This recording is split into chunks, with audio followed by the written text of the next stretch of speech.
You know, something you'll hear people say sometimes is, well, I've just about hit rock bottom, so I may have to turn to Jesus. You'll actually hear people say, boy, if I don't get out of this jam, I'll have to turn to Jesus. Or if somebody's in jail or something like that, they say, well, he did turn himself over to Jesus once he got there. You're thinking, what? Why should Jesus, the greatest man who ever lived, be the last option for desperate people? Well, this is even prophesied in the Bible. We know that Jesus compared it to a great wedding banquet where there was the noble and the rich that were invited, but they refused to come. And so, what society would consider the lower people are the ones that ended up at this grand banquet. However, it just doesn't seem right that Jesus should be this last resort for people.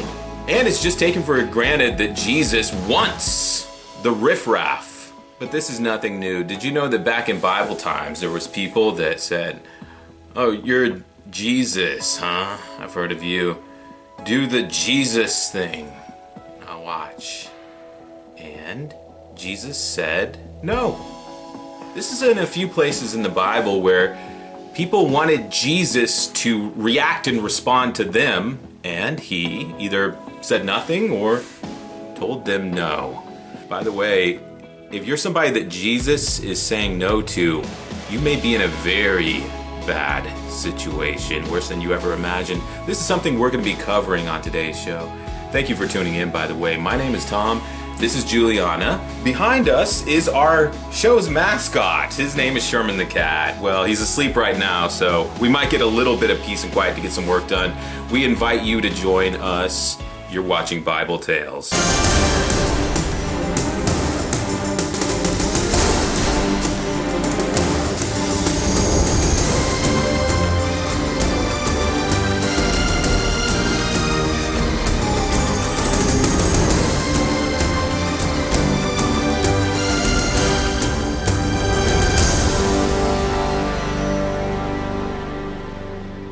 Well, a very famous story in the Bible is the rich man and Lazarus. You probably have heard of it. To give you a brief synopsis, there's a poor man named Lazarus. He's in a very poor state in the world, and he even associates with dogs. Then there's a rich man, a very fancy man, who is not named in the Bible. Some Bible scholars believe that it's actually referring to Caiaphas, the high priest of the time. Well, anyway, in this Bible story, both of these men die. Lazarus goes to heaven, and the rich man goes to Hades. He finds himself in Hades and immediately cries out to Abraham to cool the fires of torment. To which Abraham responds that there is a mighty chasm between their two situations to which no one can cross over. The rich man says, please, I have family members on the other side. At least send Lazarus to warn them so that they do not also end up in the fires of hell. Well, Abraham tells him they have Moses and the prophets. They can listen to them. And the rich man says, they will listen to Lazarus. To which Abraham says, if they did not listen to the prophets, neither will they listen if a man rises from the dead. This almost seems like a prophecy. It sounds very familiar, doesn't it? If you will, please join us in reading Hebrews 11:6. And without faith, it is impossible to please him. For whoever would draw near to God must believe that he exists and that he rewards those who seek him. This is a very interesting place in the Bible. It says for people to believe in God, he wants you to do it first. Before he reveals anything about himself to you, he wants you to believe first. You may say, well, that's not fair. That's not how it works. God says he is the rewarder of those seeking him. And you may say, well, it should be the other way around. That's not how God sees it. God says that he needs you to believe first. Otherwise, he's not interested. What? You know what? I think a lot of people are used to Jesus and God taking bad deals for themselves. That's kind of the trope that we see a lot. People that are the least desirable of humanity, they are cast off to the side and say, well, Jesus can take those ones. Could we also read Luke 11, verse 49? Therefore also the wisdom of God said, I will send them prophets and apostles, some of whom they will kill and persecute. Well, how do you like that? Think of how God feels when he sends messengers. We know that God isn't in our world. God is not material. We live in a different surrounding from God. He is not here. He sends emissaries, and what do people typically do to them? They persecute them. Some of his emissaries, many of them, have even been killed for their trouble. For emphasis, could we also read Matthew 23 and verse 34? Therefore I send you prophets and wise men and scribes, some of whom you will kill and crucify, and some you will scourge in the synagogues and persecute from town to town. This is a prophecy of God. He already knew in advance. By the way, for centuries, God sent messengers to people. These people that say they wanted, could God just do something for us? God sends messengers. For centuries, they were persecuted, crucified, and scourged. Every time God sends messengers, they end up being punished. If we're talking about God, people should be rejoicing for them, and instead they get punished. I think of when Jesus was brought before Herod, and Herod said, "Oh, I've heard of you. Do one of your tricks." Jesus just stood there like, "Are you kidding me?" By the way, Jesus did miracles in front of, he had thousands of believers, but Jesus did miracles in front of multitudes of people that just looked at it and said, and walked away. I remember one time I was even talking to someone that told me, if I could just see one miracle, I'd be on board with God. And I told him, I don't think you have any idea how grave our situation is.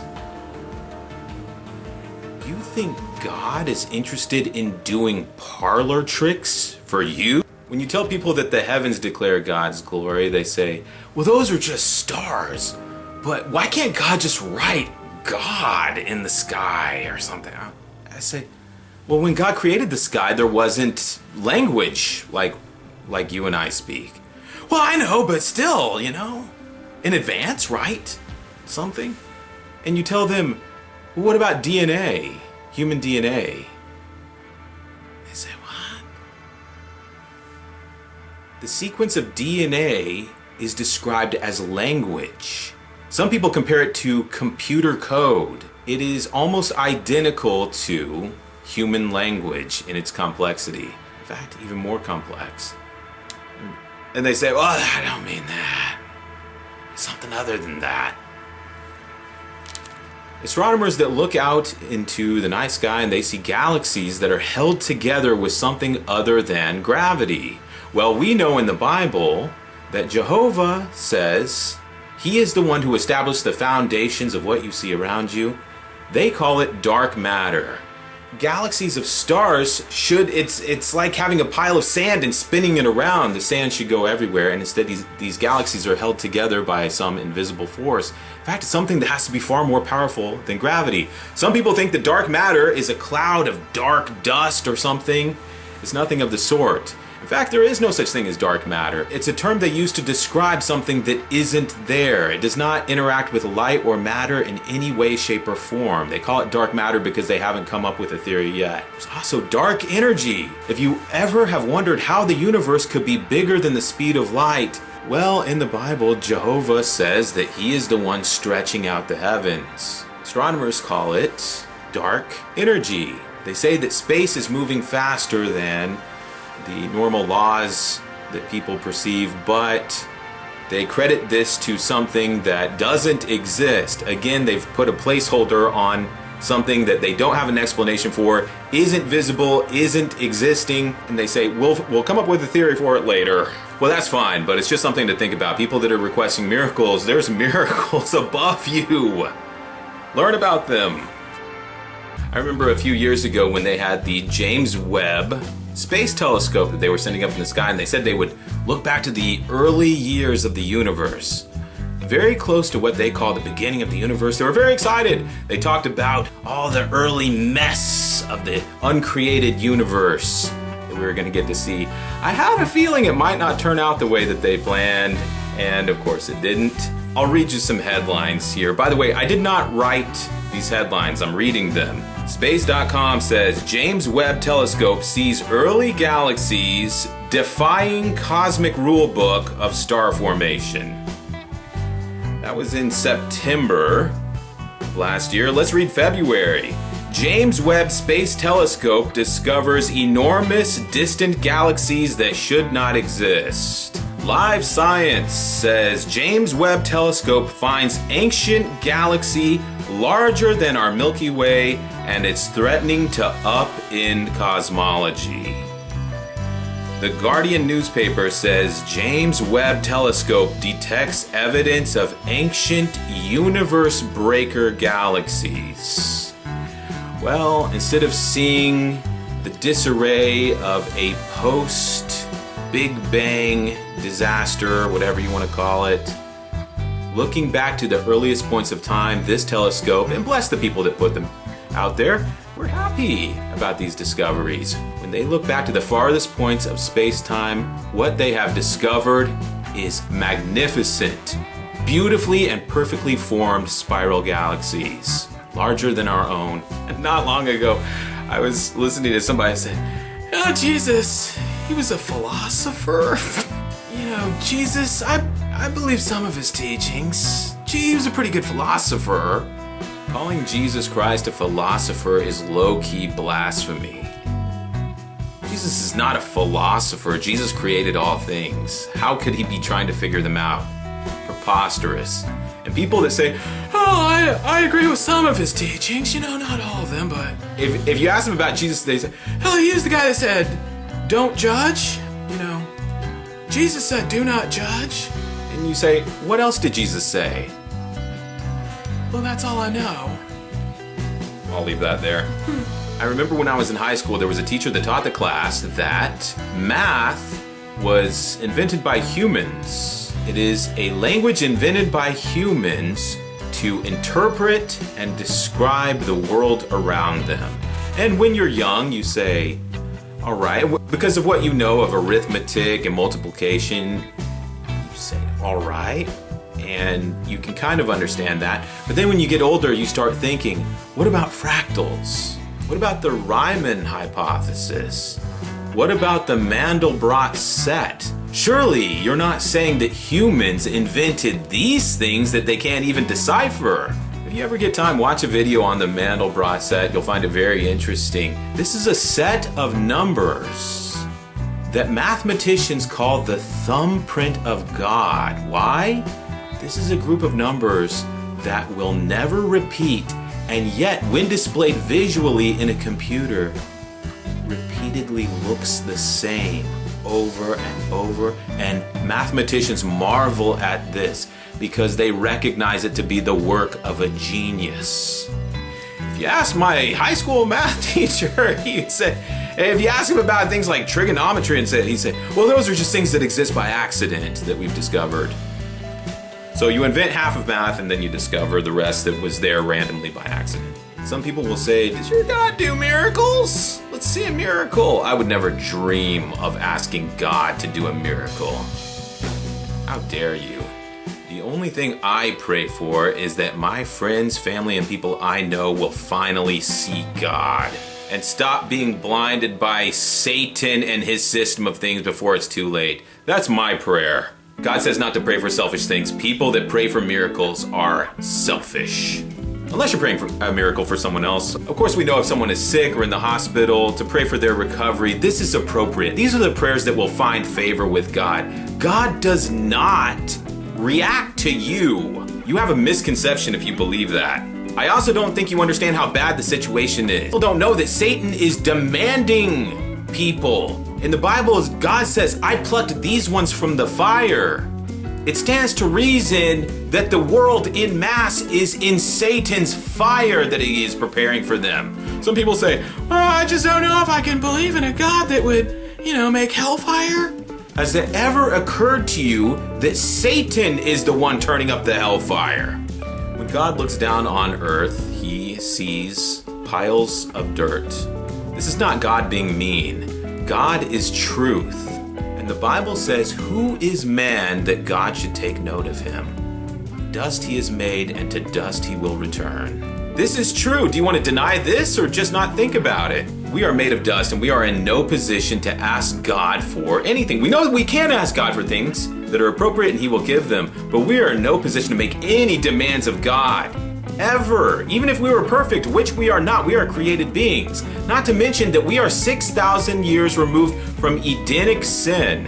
If you want to know why there's so many problems in the world, there's been 6,000 years of people rebelling against God, including the murder of the prophets, the murder of God's Son, the blasphemy of God's Son, the blasphemy of Darwinism, and now you want God to do parlor tricks for you. I wouldn't hold your breath. The other thing is, God doesn't need anything from you. If you don't believe in God, you're the big loser. Do you understand that? It won't affect God. He's going to keep going. These people that talk about, well, if things keep going as bad as they are, I'll turn my life over to Jesus, I guess. Thanks. If we had any inkling, I believe we would all drop to the ground and begin crawling if we knew what a thread we are hanging by. The Bible, Jesus said, if you had faith the size of a mustard seed, you could tell this mountain, be transplanted from here to there, and it will do so. Some people have interpreted this in the Bible as a metaphor, and Jesus did speak in metaphors largely. Some people say, well, this means that if you're somebody that is a Bible believer, obstacles will move out of the way for you one way or another. That's one interpretation. Has it ever occurred to you, though, that none of us have the faith of a mustard seed? Here's my possible interpretation. None of us have faith the size of a mustard seed, except Jesus. We know when Jesus returns at the second coming, the topography of earth will change for him. We know that when he sets foot in Israel, mountains will break to get out of his way. At certain points in the Bible, when Jesus' own disciples tried to expel demons, other things, and did not have success, Jesus told them, you don't have enough faith.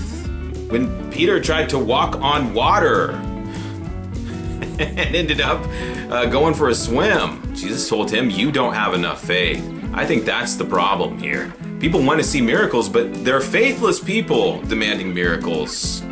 That's not something God would be interested in, I don't think. One of my favorite quotes from a Paul Washer sermon, there is no such thing as a man of God. There are only weak, broken, faithless men and a merciful God. If you're somebody that is just complaining that you're not seeing miracles, you might need to do some self-correction about where things are actually situated and how things stand. Jesus Christ spoke of a wicked and faithless generation. That was 2,000 years ago. Before he was murdered, before his apostles were whipped and humiliated and even executed. What kind of mood do you think God is in? I've actually had people say to me, I want to debate you, but not with the Bible, okay? I told them, why would I ever entertain the notion of doing such a thing? I told them, have a nice day.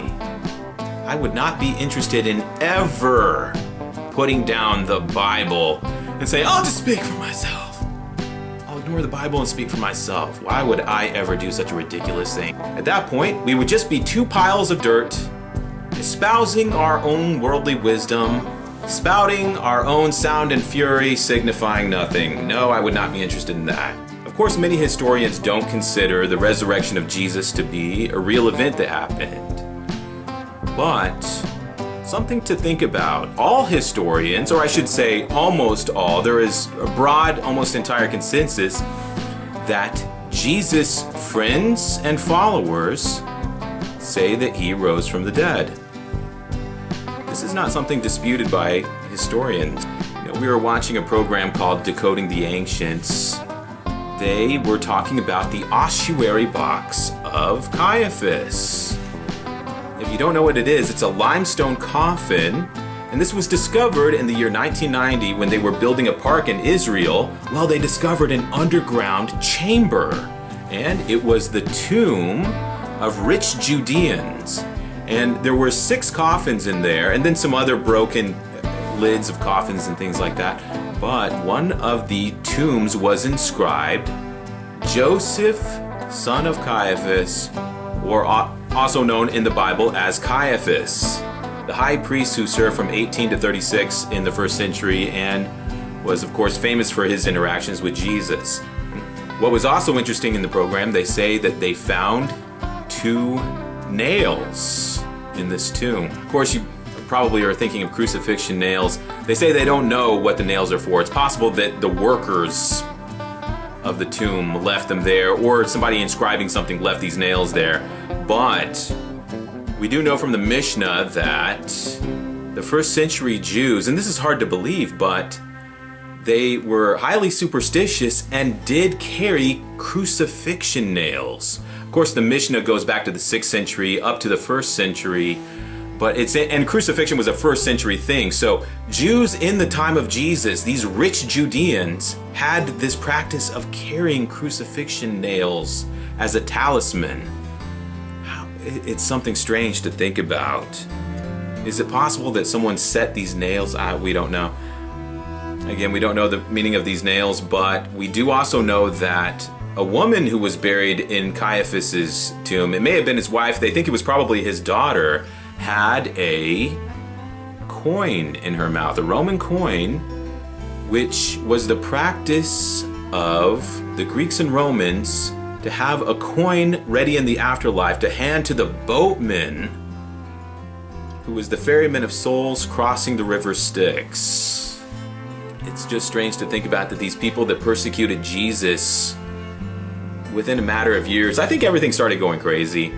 We know that there's a tradition that's not in the Bible that Pontius Pilate, in his last moments, was wailing and weeping over his part in the persecution of Jesus. It seems like after the death of Jesus, after the whipping of the apostles, things really just started coming apart for the temple culture of the time. We know that many people left Jerusalem, didn't even follow these religious leaders anymore. I think during the insanity of the Jewish Civil War, they say that when they found the ossuary box, they recognized it as belonging to a rich man because it was fancy, but they said, we expected it to be fancier. But in the mid-1st century, the situation in Jerusalem was so bad that I also think that's why the tomb was I don't think it was modern day workers that broke these coffins and things like this. I think it was just the mayhem of the Jewish Civil War and the war versus the Romans. To me, this is what it looks like when the veneer of a religion is all that's left. It starts devolving into, these people that persecuted Jesus were faithless. They had no true faith in God, and the crumbling after effects, all that was left was this mixture, this strength, and this is a real thing. They call it the Hellenized Jews of the 1st century. These were sanctimonious people like the ones that persecuted Jesus, but this is a real thing where the Jews of the 1st century mixed their knowledge of Jehovah God with Greek culture and their false gods and their false teaching. It's the strangest thing. It reminds me of, in our modern time, the Jehovah's Witnesses, who are supposedly the gatekeepers of all things Jehovah God, and how people have talked to me about it. They say, what's your opinion of this crazy devolving situation of how this Jehovah's Witness empire, where they were so harsh and punishing of people in the 20th century, and now they're dressing like worldly people, They're going to liquor stores. They've even been videotaped that one of the Jehovah's Witness leaders was at a liquor store buying cases of hard alcohol. And they say, "What, Tom, what do you think about this?" I say, "Did you never read of a wicked and faithless generation?" They used to call themselves the generation even. Well, we know the Bible says that there is no peace for the wicked. Anyway, thank you for tuning into Bible Tales this episode. It's good to see you. And we had a quiet episode because Sherman was asleep the whole time. I think he has the rainy day blues. Anyway, thanks again for watching Bible Tales. See you on another episode.